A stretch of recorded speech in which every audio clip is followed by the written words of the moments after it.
정부 당시 외교부가 MBC를 상대로 이른바 바이든 날리면 사건에 대해 제기한 소송이 아직도 진행 중인데요. 그런데 외교부의 지난 5년간 소송 현황을 살펴봤더니 외교부가 여러 소송 중에서 이 소송에 가장 많은 돈을 쓴 걸로 파악됐습니다. 또 사건을 맡긴 변호사는 윤석열 전 대통령과 관련성이 깊은 인물이었는데요. 김상훈 기자의 단독 보도입니다. 지난 2022년 9월 미국 방문 당시 언론에 포착된 윤석열 대통령의 비속어.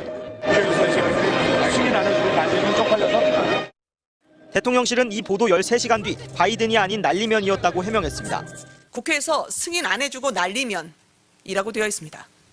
여기서 미국 얘기가 나올 리가 없고 바이든이라는 말을 할 이유는 더더욱 없습니다.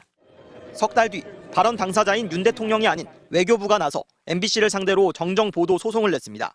이른바 바이든 날리면 소송. 외교부는 지난해 1월 1심에서 승소했고 현재 항소심이 진행 중입니다. MBC가 확보한 외교부의 국가소송 현황을 보면 외교부는 바이든 날리면 소송에서 1심 착수금으로 1,400만 원, 승소에 따른 성공보수 2,200만 원, 2심에서 1,400만 원까지 모두 5,060만 원을 지불했습니다.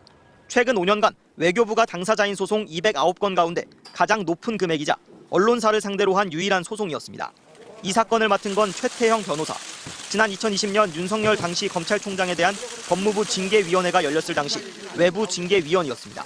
당시 징계위에 불출석하면서 우회적으로 윤 전 총장 징계에 반대했다고 알려진 인물입니다. 외교부 자체 규정에 따르면 국가소송을 지원하는 정부 법무공단 변호사를 우선적으로 고려해 선임해야 하지만 지켜지지 않았고 전문성을 고려해 일반 변호사를 선임하더라도 경쟁 입찰이 원칙인데 역시 지켜지지 않았습니다.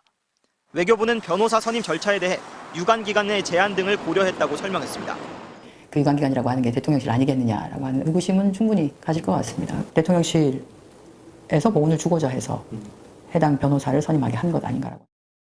외교부는 지난달 최 변호사 사임을 결정했다고 밝혔고 청문회를 앞둔 조현 외교부 장관 후보자는 외교부가 언론을 상대로 소송을 제기한 건 잘못됐다는 입장을 밝혔습니다.